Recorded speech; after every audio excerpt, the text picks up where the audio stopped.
1 Kings 14. At that time Abijah, the son of Jeroboam, fell sick. And Jeroboam said to his wife, Arise, I pray thee, and disguise thyself, that thou be not known to be the wife of Jeroboam, and get thee to Shiloh. Behold, there is Ahijah the prophet, which told me that I should be king over this people. And take with thee 10 loaves and cracknels, and a cruse of honey, and go to him. He shall tell thee what shall become of the child. And Jeroboam's wife did so, and arose, and went to Shiloh, and came to the house of Ahijah. But Ahijah could not see, for his eyes were set by reason of his age.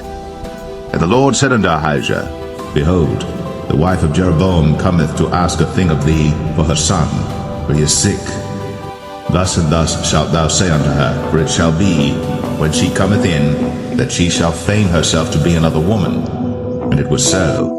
When Ahijah heard the sound of her feet, as she came in at the door, that he said, Come in, thou wife of Jeroboam. Why feignest thou thyself to be another? For I am sent to thee with heavy tidings.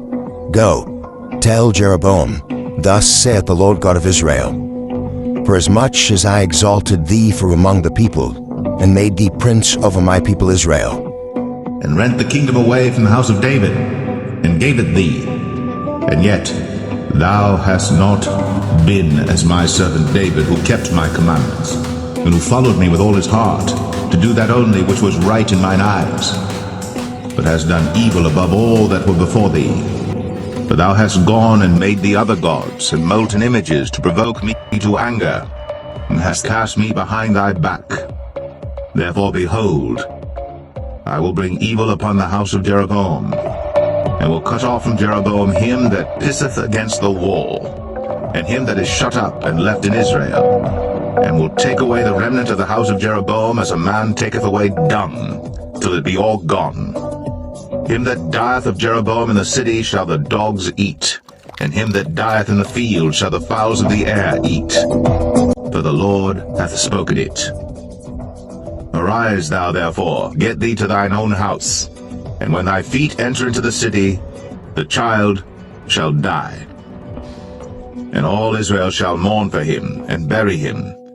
For he only of Jeroboam shall come to the grave, because in him there is found some good thing toward the Lord God of Israel in the house of Jeroboam.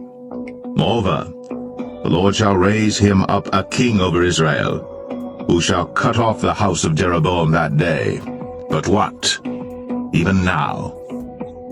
For the Lord shall smite Israel, as a reed is shaken in the water, and he shall root up Israel out of this good land, which he gave to their fathers, and shall scatter them beyond the river, because they have made their groves, provoking the Lord to anger.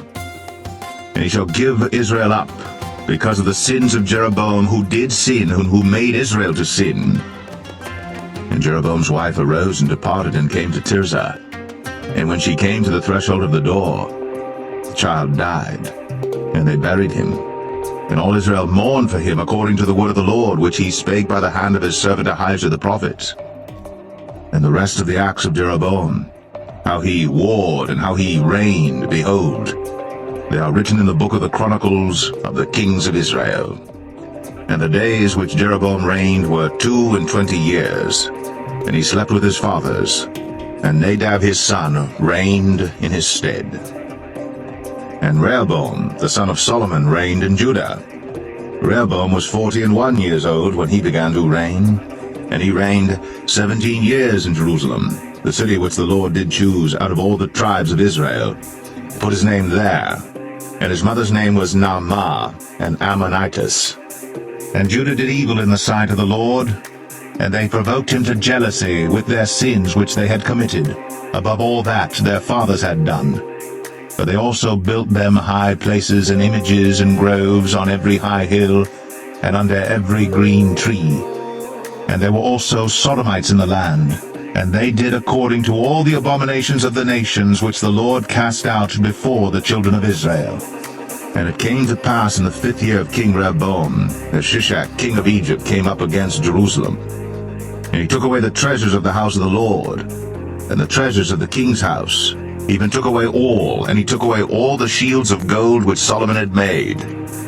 And King Rehoboam made in their stead brazen shields, and committed them unto the hands of the chief of the guard which kept the door of the king's house. And it was so, when the king went into the house of the Lord, that the guard bare them and brought them back into the guard chamber. Now the rest of the acts of Rehoboam, and all that he did, are they not written in the book of the Chronicles of the kings of Judah? And there was war between Rehoboam and Jeroboam all their days. And Rehoboam slept with his fathers, and was buried with his fathers in the city of David. And his mother's name was Naamah, an Ammonitess. And Abijah, his son, reigned in his stead.